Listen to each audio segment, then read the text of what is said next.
Hello दोस्तों, स्वागत है आपका अपने चैनल वीडियो.15 में। आज हम आपके लिए लाए हैं BS सेकंड ईयर शास्त्र पेपर 100 प्लस वो विकल्प पेपर है जो परीक्षा की दृष्टि से बहुत ही महत्वपूर्ण और उपयोगी हैं। हम आज लेसन 1 से वीडियो लेकर आए हैं। हम इसी तरह लेसन वाइज वीडियो लाते रहेंगे। अगर आप लोग वीडियोज को देखना चाहते हैं तो हमारे चैनल को सब्सक्राइब करें, वीडियो को लाइक करें। अब हम आप लोगों का ज़्यादा समय ना लेते हुए चलते हैं वीडियो की तरफ। हम पहले कुछ महत्वपूर्ण बिंदुओं पर चर्चा करेंगे, फिर उसके बाद क्वेश्चनों पर चर्चा करेंगे। हम आप लोगों का ज़्यादा समय ना लेते हुए सीधे चलते हैं पॉइंट पर। हम चलते हैं, हमारा पहला चैप्टर है समाजीकरण, अवधारणा एवं सिद्धांत, सोशियलाइजेशन, कंसेप्ट एंड थ्योरीज। इसके हम कुछ महत्वपूर्ण बिंदुओं और क्वेश्चनों पर डिस्कस करेंगे। लगभग हम 100 प्लस क्वेश्चनों पर डिस्कस करेंगे। पहले हम इसके कुछ महत्वपूर्ण बिंदु को देख लेते हैं कि समाजीकरण होता क्या है, समाजीकरण के उद्देश्य क्या हैं, इनसे समाजीकरण की विशेषताएं क्या हैं। हम इन सभी के बारे में जान लेते हैं। हम सबसे पहले देखते हैं समाजीकरण क्या है। किम्बाल यंग एक समाजशास्त्री हैं। किम्बाल यंग ने समाजीकरण शब्द के 3 भिन्न भिन्न अर्थों का उल्लेख किया है। नंबर 1 समाज सुधारक, नंबर 2 उपदेशक, नंबर 3 समाजशास्त्र। किम्बाल यंग ने समाजशास्त्र के 3 भिन्न भिन्न अर्थों का उल्लेख किया है: समाज सुधारक, उपदेशक, समाजशास्त्र। ग्रीन के अनुसार ग्रीन भी समाजीकरण के बारे में लेकर अपना मत देते हैं। ग्रीन के अनुसार समाजीकरण वह प्रक्रिया है जिसके द्वारा बच्चा सांस्कृतिक विशेषताओं, आत्मपन और व्यक्तित्व को प्राप्त करता है। इसी तरह जॉनसन भी अपना विचार प्रकट करते हैं। जॉनसन के अनुसार समाजीकरण सीखने की वह प्रक्रिया है जो सीखने वाले को सामाजिक भूमिकाओं का निर्वाह करने योग्य बनाती है। उसी तरह न्यूमेयर भी अपना विचार प्रकट करते हैं। न्यूमेयर एक समाजशास्त्री हैं।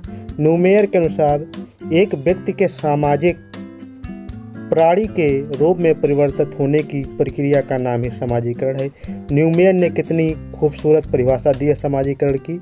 एक व्यक्ति के सामाजिक प्राणी के रूप में परिवर्तित होने की प्रक्रिया का नाम ही समाजीकरण है। अब देखिए, समाजीकरण हो गया। अब हम देखते हैं समाजीकरण की विशेषताएं क्या हैं। समाजीकरण की विशेषताएं: नंबर 1 सीखने की प्रक्रिया, नंबर 2 आजीवन प्रक्रिया, नंबर 3 समय एवं स्थान सापेक्ष, नंबर 4 संस्कृति को आत्मसात करने की प्रक्रिया, नंबर 5 समाज का प्रकार्यात्मक सदस्य बनने की प्रक्रिया, नंबर 6 आत्म का विकास, नंबर 7 सांस्कृतिक हस्तांतरण। ये हैं समाजीकरण की विशेषताएं। समाजीकरण की 7 विशेषताएं हैं।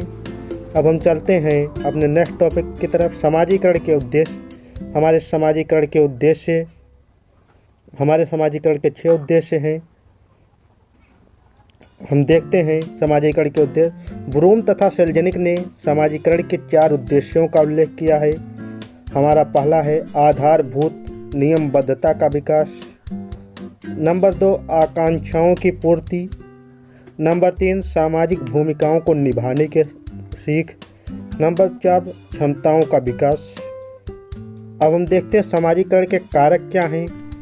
नंबर 1 सुझाव, नंबर 2 सहमति, नंबर 3 सहानुभूति, नंबर 3 सहमति एवं असहमति, नंबर 4 मजाक उड़ाना, नंबर 5 पुरस्कार एवं दंड, नंबर 6 अनुकरण।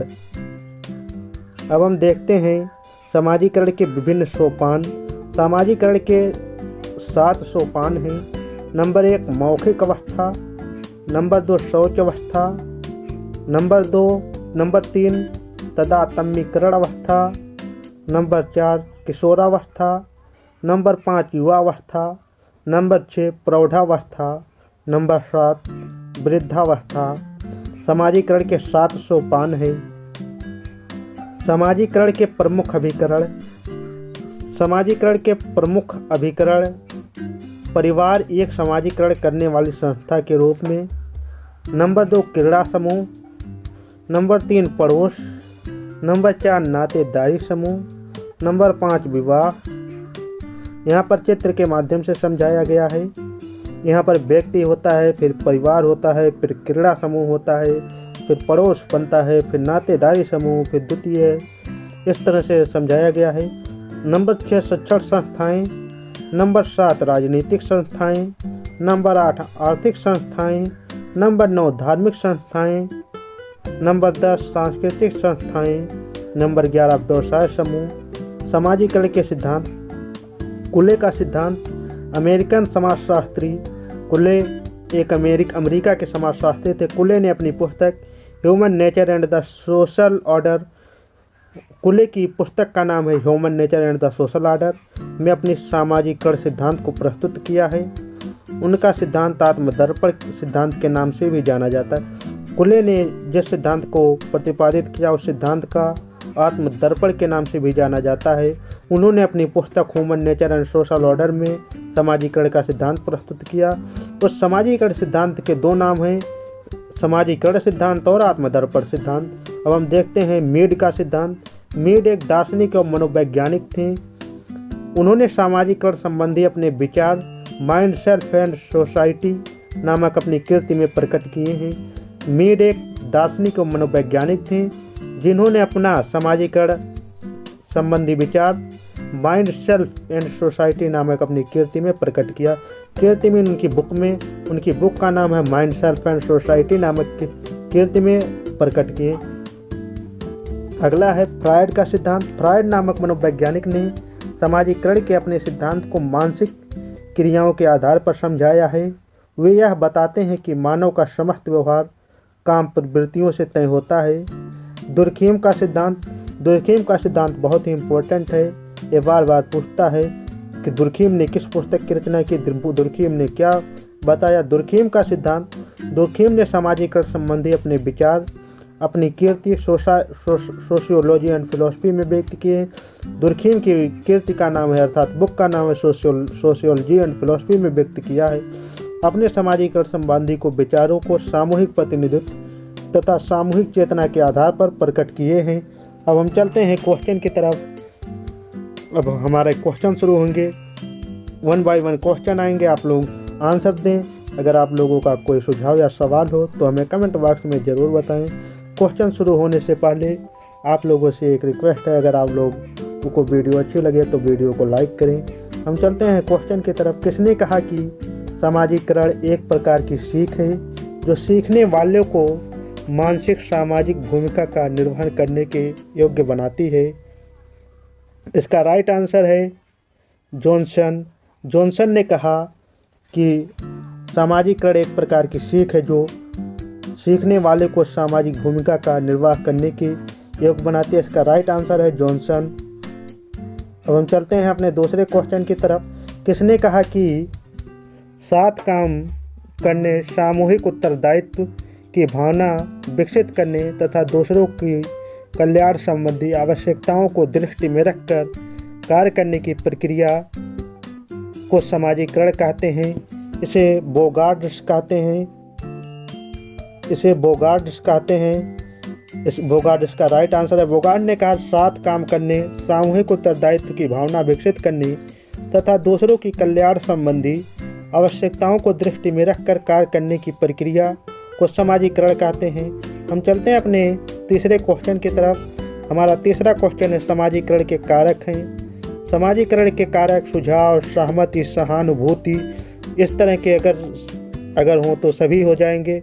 इसमें सुझाव भी है, सहमति भी है, सहानुभूति भी है। इसके तीनों सही हैं। उपर्युक्त सभी समाजीकरण के तीनों कारक हैं, सुझाव, सहानुभूति, सहमति। इसके उपर्युक्त सभी आंसर है। अगला क्वेश्चन है समाजीकरण की विशेषता है सीखने की प्रक्रिया, सांस्कृतिक हस्तांतरण, आजीवन प्रक्रिया। उपर्युक्त सभी।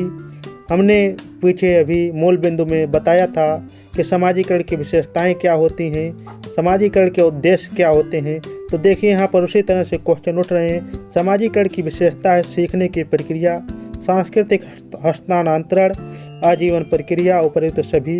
इसका राइट आंसर है ऑप्शन नंबर डी, उपर्युक्त सभी। समाजीकरण के उद्देश्य हैं नियमबद्धता का विकास, क्षमताओं का विकास, आकांक्षाओं की पूर्ति, उपयुक्त सभी। इसका राइट आंसर है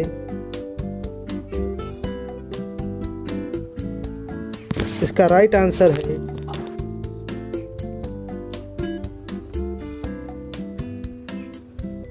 इसका राइट आंसर है ऑप्शन नंबर डी, उपयुक्त सभी। अगला है सामाजिकरण के उद्देश्य हैं नियमबद्धता का विकास, आकांक्षाओं की पूर्ति, उपयुक्त सभी। इसका भी राइट आंसर है उपयुक्त सभी।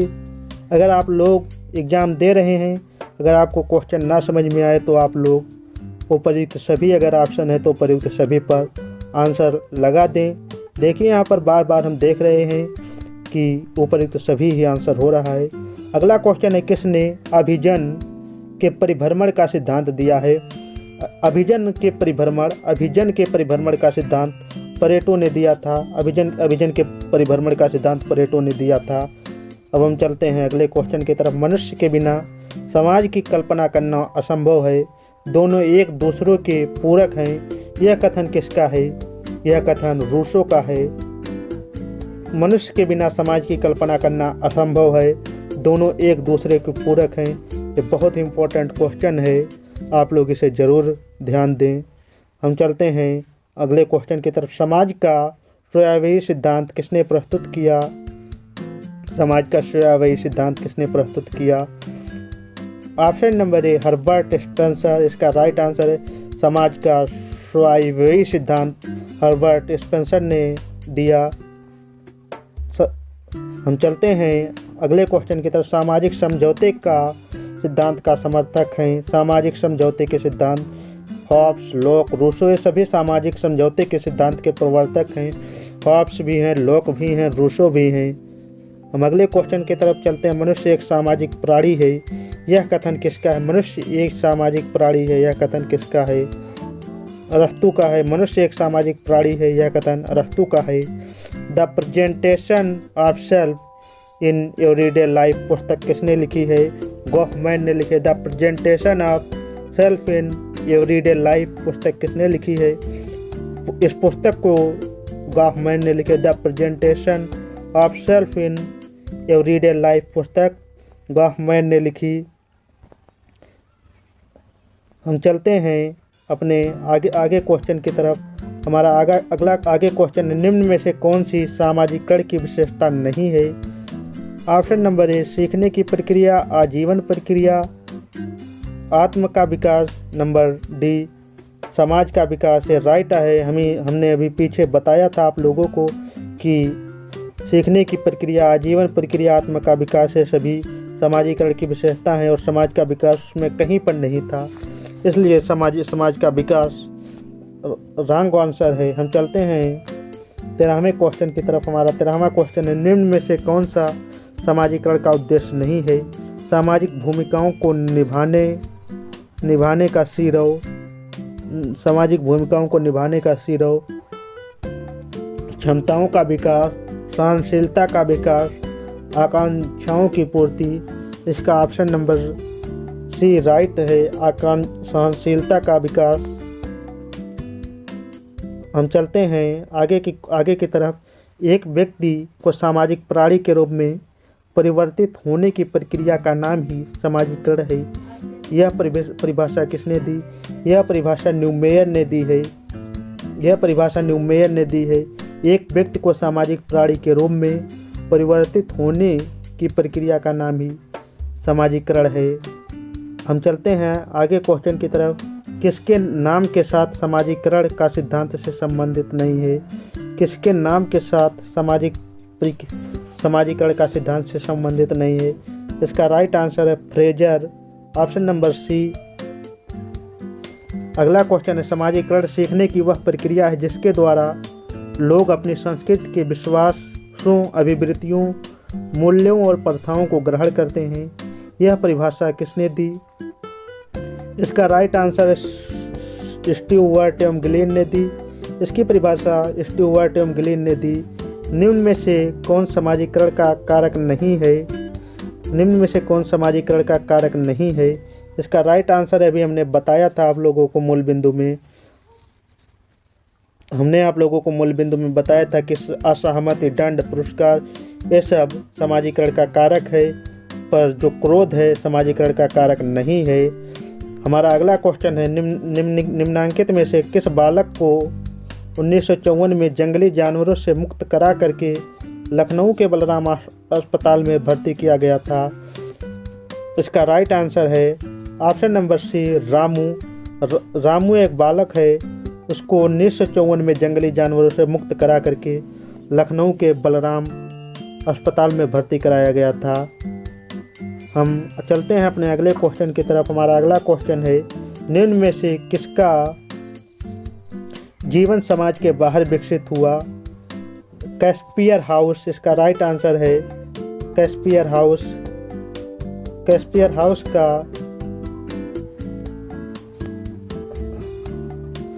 कमला और अमला को मेड़िए की माद से कब पकड़ा गया? कमला और अमला दो लोग हैं, ये मेड़िए यहाँ पर मिस्टेक हो गया टाइपिंग में, यहाँ भेड़िए था। भेड़िए की माद से कब पकड़ा गया? इनको सन 1920 में पकड़ा गया। आप लोग क्वेश्चन को ध्यान से सुने, और अगर आप लोग एक बार वीडियो को देख लेते हैं तो आप लोगों को दोबारा देखने की ज़रूरत नहीं पड़ेगी। अगला है, नूरेमबर्ग में कास्पर हासर नामक 17 वर्ष के एक बालक को कब पकड़ा गया? इसका राइट आंसर है ऑप्शन नंबर ए, सन 1928 में। हमारा अगला क्वेश्चन है, समाजीकरण की प्रक्रिया शुरू हो जाती है? इसका राइट आंसर है, बच्चे के जन्म के बाद बच्चा जैसे ही जन्म लेता है उसके समाजीकरण की प्रक्रिया शुरू हो जाती है।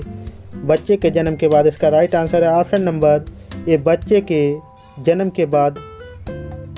हम चलते हैं अपने अगले क्वेश्चन की तरफ। हमारा अगला क्वेश्चन है, समाजीकरण का प्रथम सोपान है? इसका राइट आंसर है ऑप्शन नंबर ए, मौखिक अवस्था। इसका राइट आंसर है ऑप्शन नंबर ए, मौखिक अवस्था। हम चलते हैं अपने अगले क्वेश्चन की तरफ। हमारा अगला क्वेश्चन समाजीकरण का द्वितीय सोपान है? इसका राइट आंसर है ऑप्शन नंबर बी, शौच अवस्था। हम चलते हैं, किशोरावस्था के बाद समाजीकरण की प्रक्रिया के सोपान हैं? इसका किशोरावस्था मतलब जब बच्चा नवयुवक हो जाता है तो उसके क्या सोपान हैं? युवावस्था, प्रौढ़ावस्था, वृद्धावस्था, उपर्युक्त सभी।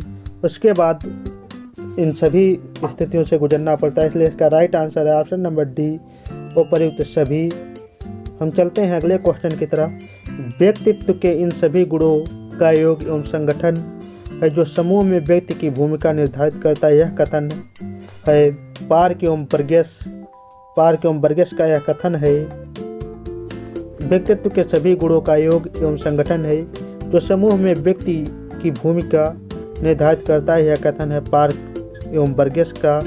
हम चलते हैं अपने अगले क्वेश्चन की तरफ। व्यक्तित्व प्रत्येक व्यक्ति से संबंधित मूल और अर्जित गुणों का समूह, यह कथन है। यह कथन लेपियर का है। हमारा अगला क्वेश्चन है, व्यक्तित्व निर्माण के पक्ष में है शारीरिक, मनोवैज्ञानिक, सामाजिक, सांस्कृतिक, उपर्युक्त सभी।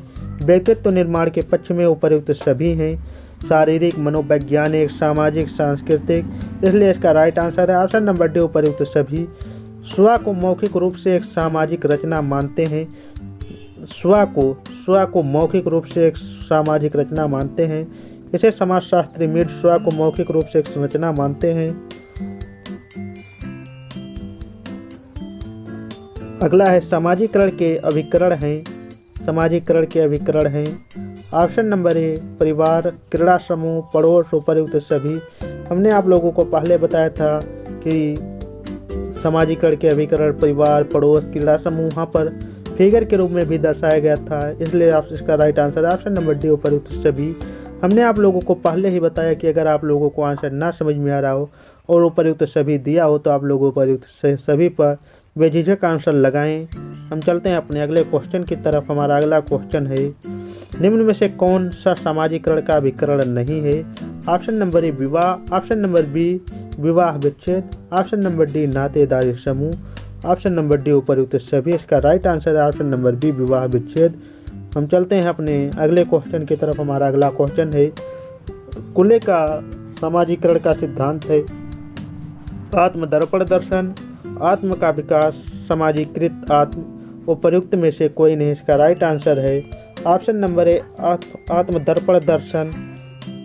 हम चलते हैं अपने अगले क्वेश्चन की तरफ। दुर्खीम का समाजीकरण सिद्धांत है आत्मदर्पण दर्शन, सामाजिकरण आत्मा, आत्मा का विकास, सामूहिक चेतना। इसका राइट आंसर है ऑप्शन नंबर डी सामूहिक चेतना। हम चलते हैं अपने अगले क्वेश्चन की तरफ। मनुष्य की समाज पर निर्भरता व्यक्त करने की दृष्टि से मैकाइबर एवं पेज ने आधार बताए हैं। समाज से पृथक रहे बच्चों के उदाहरण, व्यक्ति के आत्म का विकास, व्यक्ति की सामाजिक विरासत पर निर्भरता, उपर्युक्त सभी। इसका राइट आंसर है ऑप्शन नंबर डी उपर्युक्त सभी। हम चलते हैं अपने 35वें क्वेश्चन की तरफ। समाज एक सावीय है, इस अवधारणा के समर्थक हैं Herbert Spencer, Rousseau, Green, Darwin. इसका राइट आंसर है option number A Herbert Spencer. इसका राइट आंसर है हर्बर्ट स्पेंसर। हम चलते हैं अपने आगे के क्वेश्चन की तरफ। हमारे आगे के क्वेश्चन है ह्यूमन सोसाइटी पुस्तक किसने लिखी। ये बहुत ही इम्पोर्टेंट क्वेश्चन है। ह्यूमन सोसाइटी बार बार एग्जाम में पूछता है ह्यूमन सोसाइटी की पुस्तक किसने लिखी। इसका राइट आंसर है, देखिए यहाँ पर ये नहीं पूछता कि किसने लिखी है पर इसका आंसर नहीं देता और लोग क्या करते हैं कि इस पर किसी न किसी विकल्प पर टिक कर देते हैं और इसका आंसर गलत हो जाता है। ऑप्शन में कोई भी नहीं है। इसका राइट आंसर है उपर्युक्त में से कोई नहीं। ये जो लोग हैं इनमें से पुस्तक को किसी ने नहीं लिखी। द साइकोलॉजी ऑफ सोसाइटी पुस्तक के लेखक कौन है। द साइकोलॉजी ऑफ सोसाइटी पुस्तक के लेखक गिन्सबर्ग हैं। कौन सा समाजशास्त्री और अवधारणा का युग सुमेल नहीं करता। सामूहिक चेतन। इसका राइट आंसर है ऑप्शन नंबर सी सामूहिक चेतन कामटे। पहचान का संकट सिद्धांत दिया है। पहचान का संकट सिद्धांत एरिक्सन ने दिया। पहचान का संकट सिद्धांत एरिक्सन ने दिया। हम चलते हैं आगे की तरफ। ब्रूम एवं सेल्जनिक के अनुसार निम्न में से कौन सा समाजीकरण उद्देश्य है। इसका राइट आंसर है ऑप्शन नंबर डी उपर्युक्त सभी। इसका राइट आंसर है ऑप्शन नंबर डी उपर्युक्त सभी। निम्नलिखित में से किसने पुस्तक माइंड सेल्फ एंड सोसाइटी पुस्तक लिखी। मीड ने माइंड सेल्फ एंड सोसाइटी पुस्तक लिखी। इसका राइट आंसर है ऑप्शन नंबर ए मीड। हम चलते हैं 42वें क्वेश्चन की तरफ। अन्यों द्वारा निर्देशित की अवधारणा किसने दी। अन्यों द्वारा निर्देशित की अवधारणा किसने दी। इसका राइट आंसर है ऑप्शन नंबर डी उपर्युक्त में से किसी ने नहीं। अगला क्वेश्चन है निम्नलिखित पुस्तकों में से कौन सा गलत सुमेलित है। इसका राइट आंसर है option number D social order Davis. इसका राइट आंसर है social order Davis. Mind and society नामक पुस्तक परेटो ने लिखी। माइंड सेल्फ एंड सोसाइटी नामक पुस्तक मीड ने लिखी। द ईगो एंड द ईड नामक पुस्तक फ्रायड ने लिखी। हम चलते हैं आगे की क्वेश्चन की तरफ। कौन प्राथमिक समाजीकरण का अभिकरण नहीं है। इसका राइट आंसर है सामाजिक समूह। इसका राइट आंसर है सामाजिक समूह। हम चलते हैं आगे की क्वेश्चन की तरफ। सामाजिक संबंध निर्धारित होते हैं। सामाजिक संबंध निर्धारित होते हैं पारस्परिक जागरूकता से। हम चलते हैं आगे की क्वेश्चन की तरफ। हमारे आगे के क्वेश्चन है किसने प्रत्याशित समाजीकरण की अवधारणा को विकसित किया है। इसका राइट आंसर है, ये बहुत ही इंपॉर्टेंट क्वेश्चन है, आप लोग स्क्रीन पर देख सकते हैं। ये 2000 सिद्धार्थ यूनिवर्सिटी, गोरखपुर यूनिवर्सिटी सभी विश्वविद्यालयों में पूछ रहा है। इसका राइट आंसर है आर के मर्टन ने प्रत्याशित समाजीकरण की अवधारणा को विकसित किया है। निम्नलिखित में से कौन सा सही सुमेलित नहीं है। इसका राइट आंसर है option number C social organization MacIver. इसका राइट आंसर है social organization MacIver. Human nature and social order नामक पुस्तक की रचना कुले ने की। An outline of psycho analysis नामक पुस्तक फ्रायड ने लिखी। Mind self and society Mead ने लिखी।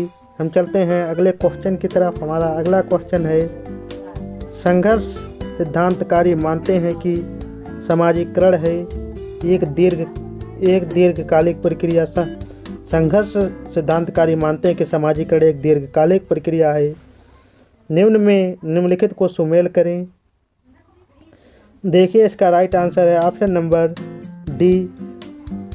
इसका राइट आंसर है ऑप्शन नंबर डी। आप लोग स्क्रीन पर देखकर सही मिलान करिए। हम चलते हैं अपने 50वें क्वेश्चन की तरफ। निम्नलिखित को सुमेल करें। फिर इसका मतलब सुमेल करने का मतलब मिलान करें। इसका राइट आंसर है ऑप्शन नंबर बी। हम चलते हैं अगले क्वेश्चन की तरफ। निम्नलिखित में से कौन सी समाजीकरण की एजेंसी नहीं है? समाजीकरण की एजेंसी मीडिया नहीं है। समाजीकरण की एजेंसी मीडिया नहीं है।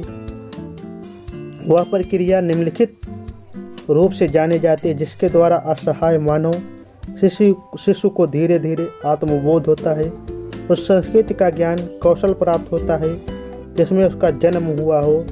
इसका राइट आंसर है समाजीकरण। इसका राइट आंसर है समाजीकरण। निम्नलिखित में से कौन सा पुनः समाजीकरण का अभिकरण है? इसका राइट आंसर है ऑप्शन नंबर डी, सैन्य अकादमी। इसका राइट आंसर है सैन्य अकादमी। किसने कहा समाजीकरण आज जन्म चलने वाली प्रक्रिया है? इसका राइट आंसर है ब्रूम और साल्जनिक। समाजीकरण आज जन्म चलने वाली प्रक्रिया है, ब्रूम और साल्जनिक ने कहा। आत्मा के विकास के संदर्भ में मैं और मुझे की अवधारणा का उपयोग किसने किया? इसका राइट आंसर है जी.एच. मीड। इसका राइट आंसर है जी.एच. मीड। हम चलते हैं आत्म का विकास समाजीकरण का केंद्र बिंदु है। किसने यह कहा है? इसे सी कुले ने कहा। आत्म का विकास समाजीकरण का केंद्र बिंदु है। किसने कहा? सी कुले ने कहा। फ्रायड के अनुसार इड, ईगो और सुपर ईगो तीनों अवस्थाओं का प्रतिनिधित्व करते हैं मानव मन की। इसका राइट आंसर है मानव मन की। फ्रायड के अनुसार इड, ईगो और सुपर ईगो तीनों अवस्थाओं का प्रतिनिधित्व मानव मन की करते हैं।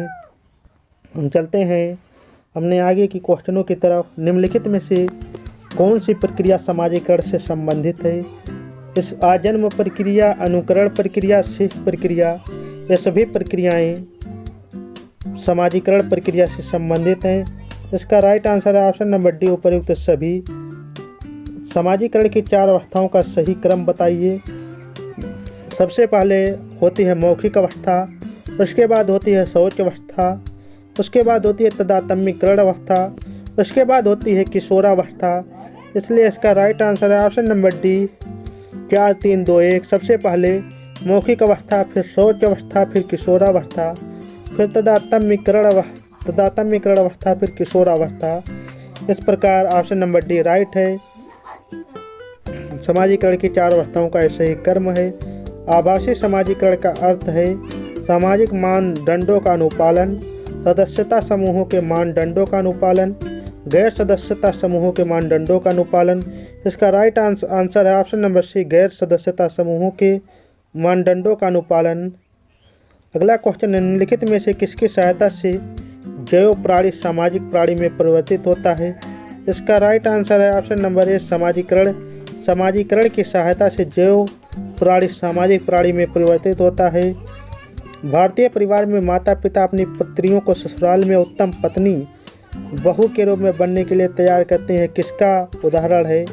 इसका राइट आंसर है ऑप्शन नंबर डी, प्रत्याशित समाजीकरण। हम चलते हैं आगे के क्वेश्चनों की तरफ। पुनः समाजीकरण उस समय स्पष्टता प्रत्यक्ष होता है जब व्यक्ति क्रांतिकारी दल के सदस्य के रूप में कार्य करता हो। इसका राइट आंसर है ऑप्शन नंबर सी, क्रांतिकारी दल के सदस्य के रूप में व्यक्ति क्रांतिकारी दल के सदस्य के रूप में कार्य करता है। मीड के लिए सामान्यीकृत अन्य तथा महत्वपूर्ण अन्य किसके सृजनात्मक हैं? किसके सृजनात्मक है? इसका राइट आंसर है ऑप्शन नंबर बी मी। इसका राइट आंसर है मी। निम्नलिखित में से कौन समाजीकरण का माध्यम नहीं है? समाजीकरण का माध्यम पुलिस और न्यायालय नहीं है। इसका राइट आंसर है ऑप्शन नंबर सी पुलिस और न्यायालय। निम्नलिखित में से किसके सूत्र इसका राइट आंसर है ऑप्शन नंबर ए लुंडबर्ग। इसका राइट आंसर है ऑप्शन नंबर ए लुंडबर्ग।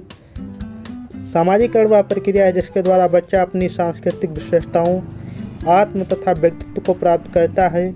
यह कथन किसका है? A.W. ग्रीन। इसका राइट आंसर है option number B A.W. Green. निम्नलिखित में से कौन सी अवधारणा फ्रायड से संबंधित नहीं है? फ्रायड से संबंधित स्व अवधारणा नहीं है। इसका राइट समाजीकरण के सामूहिक प्रतिनिधित्व के सिद्धांत को किसने प्रतिपादित किया? सामाजीकरण के सामूहिक प्रतिनिधित्व के सिद्धांत को ई दुर्खीम ने प्रतिपादित किया। ह्यूमन सोसाइटी पुस्तक किसने लिखी? यही देखिए, एक बार यही क्वेश्चन पूछी गई थी, फिर यही क्वेश्चन आ रहा है। इसका राइट आंसर है किंग्सले डेविस ने। किंग्सले डेविस ने ह्यूमन सोसाइटी नामक पुस्तक की रचना की। कौन सा समाजशास्त्री और अवधारणा का सुमेलन नहीं है? इसका राइट आंसर है ऑप्शन नंबर सी आत्मचेतना बोगार्ड्स दो सुमेलित नहीं है। पुस्तक human nature and the social order के लेखक कौन हैं? इसका राइट आंसर है C.H. कुले। इसका राइट आंसर है C.H. कुले। Human nature and the social order के लेखक C.H. कुले हैं। सोशियोलॉजी एंड फिलॉसफी पुस्तक किसने लिखी? कुले, जॉनसन, मैकाइबर एवं पेज, इनमें से किसी ने नहीं लिखी। इसका राइट आंसर है ऑप्शन नंबर डी उपरयुक्त में से कोई नहीं।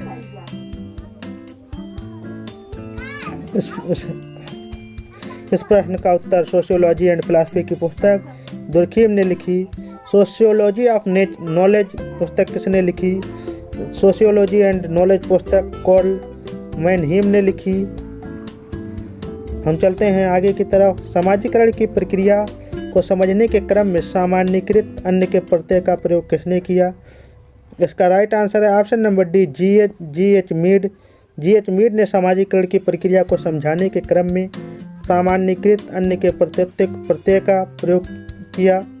निम्नलिखित में से कौन प्राथमिक समाजीकरण का अभिकरण है? इसका राइट आंसर है पड़ोस, परिवार, क्रीड़ा समूह। इसका राइट आंसर है ऑप्शन नंबर डी उपयुक्त सभी। इसमें समाजीकरण के प्राथमिक अभिकरण में पड़ोस, परिवार, क्रीड़ा समूह सब आ जाते हैं। इसका राइट आंसर है ऑप्शन नंबर डी उपयुक्त सभी।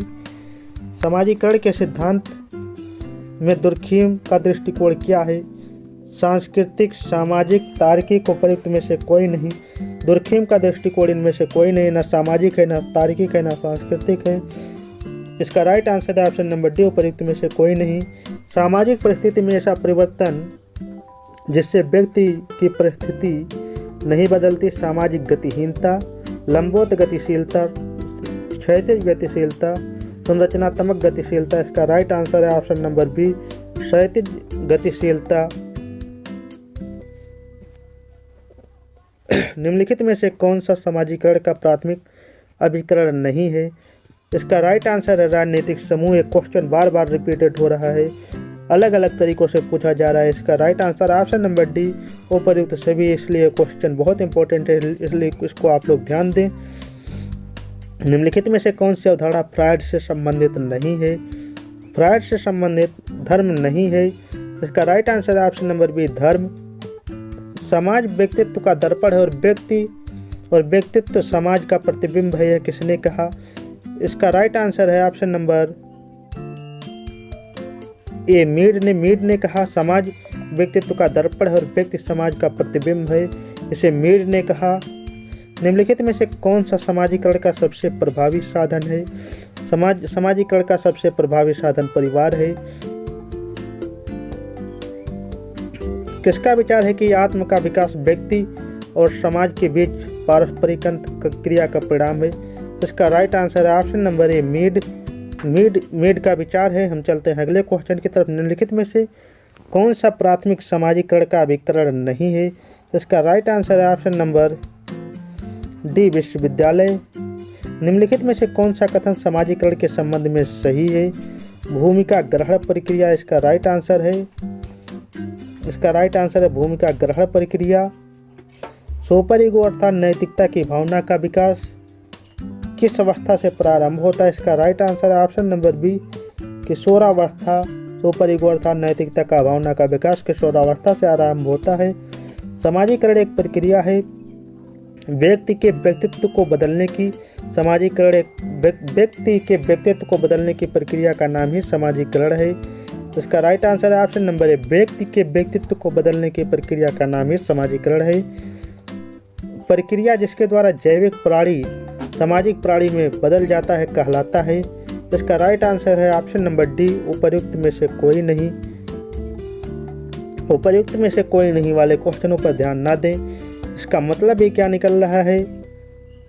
हम चलते हैं किसी शिशु के व्यक्तित्व के बनने की प्रक्रिया को कहते हैं सांस्कृतिकरण, प्रसंस्कृतिकरण, सात्वीकरण। ऑप्शन नंबर डी उपर्युक्त में से कोई नहीं। इसका राइट आंसर है ऑप्शन नंबर डी उपर्युक्त में से कोई नहीं। पुस्तक सोशियोलॉजी इस सिनोप्सिस के पुस्तक के लेखक कौन है? इसका राइट आंसर है क्यूबर। इसका राइट आंसर है क्यूबर। कौन सा समाजशास्त्री और अवधारणा का युग में सुमेल नहीं है करता? इसका राइट आंसर है ऑप्शन नंबर सी सामूहिक चेतना काम्टे सुमेल नहीं कर रहा है। सामूहिक चेतना काम्टे ने नहीं किया। निम्नलिखित में से कौन सा एक सुमेलित नहीं है? निम्न में से कौन सा एक सुमेलित नहीं है? ह्यूमन सोसाइटी रोज सुमेलित नहीं है। हमारा अगला क्वेश्चन है सामान्यीकृत अन्य की अवधारणा निम्नलिखित में से किसने दी है? मीड ने दी। इसकी अवधारणा मीड ने दी। निम्नलिखित में से कौन सा एक सिगमंड फ्राइड से संबंधित है? इसका राइट आंसर है ऑप्शन नंबर डी उपर्युक्त सभी। हमारे अगले क्वेश्चन है किसने कहा कि सामाजिकरण सीखने की प्रक्रिया है जो सीखने वाले को सामाजिक भूमिकाओं को निभाने योग्य बनाती है? इसका राइट आंसर है एच.एम. जॉनसन। इसका राइट आंसर है एच. जॉनसन। किसने समाजीकरण की प्रक्रिया को दो चरणों प्राथमिक समाजीकरण एवं द्वितीयक समाजीकरण में वर्गीकृत किया है? इसका राइट आंसर है ऑप्शन नंबर सी गिडिंग्स। प्रत्याशित समाजीकरण की अवधारणा किससे संबंधित है? इसका राइट आंसर है ऑप्शन नंबर ए मर्टन से। प्रत्याशित समाजीकरण की अवधारणा मर्टन से संबंधित है। समाजीकरण का मूल उद्देश्य व्यक्ति के स्व को विकसित करना। व्यक्ति के स्व को विकसित करना। निम्नलिखित में से कौन प्राथमिक समाजीकरण का अभिकरण नहीं है? इसका राइट आंसर है ऑप्शन नंबर सी राज्य। द जनरलाइज अदर्स की संकल्पना के प्रवर्तक थे। इसका राइट आंसर है option number A GH. Mead. The generalize other की संकल्पना के प्रवर्तक जी.एच. मीड थे। कौन समाजीकरण के सिद्धांत से संबंधित नहीं है? विलियम ऑगबर्न समाजीकरण के सिद्धांत से संबंधित नहीं है। निम्नलिखित में से कौन सी एक जी.एच. मीड की अवधारणा नहीं है? जी.एच. मीड की अवधारणा आत्मा और विकास अवधारणा नहीं है। सिगमंड फ्राइड हैं एक मनोविश्लेषक। सिगमंड फ्राइड है एक मनोविश्लेषक। सिगमंड फ्राइड एक मनोविश्लेषक हैं। निम्नलिखित में से किसने विद्यालय को समाजीकरण का केंद्रीय अभिकरण के रूप में वर्णित किया है? इसका राइट आंसर है ऑप्शन नंबर ए पार्सन्स। वाक्यांश आत्मदर्पण संबंधित है कुले से। आत्मदर्पण शब्द कुले ने परिवर्तित किया। फ्रायड का वाक्यांश इडिपस कॉम्प्लेक्स का अभिप्राय है। लड़के में पिता की प्रति स्त्रिया की भावना। इसका राइट आंसर है ऑप्शन नंबर ए लड़के में पिता के प्रति स्त्रिया की भावना। महत्वपूर्ण अन्य की अवधारणा दी थी। इसका राइट आंसर है मीड ने। महत्वपूर्ण अन्य की अवधारणा मीड ने दी थी। किसके नाम के साथ समाजीकरण का सिद्धांत संबंधित नहीं है? एडी रोस के नाम के साथ समाजीकरण सिद्धांत संबंधित नहीं है। इसका राइट आंसर है ऑप्शन नंबर डी। परिवार विशेष रूप से इस प्रकार संगठित रहता है कि समाजीकरण संभव हो सके, यह कथन दिया गया है जॉनसन द्वारा। इसका राइट आंसर है ऑप्शन नंबर बी जॉनसन द्वारा। हुए अगर आपको वीडियो अच्छी लगी हो तो वीडियो को लाइक करें हमारे चैनल Ludo.15 को सब्सक्राइब करें, वीडियो को ज़्यादा से ज़्यादा शेयर करें, लाइक करें। अगर आपका कोई सुझाव या सवाल है तो हमें कमेंट बॉक्स में ज़रूर बताएं और हम इसी तरह से आप लोगों को पूरा सिलेबस कंप्लीट कराएंगे। आज हमारा पहला लेसन कंप्लीट हुआ। हम इसी तरह लेसन वाइज वीडियो कंप्लीट कराएंगे। हाँ, आपका कीमती समय देने के लिए धन्यवाद। Thanks for watching.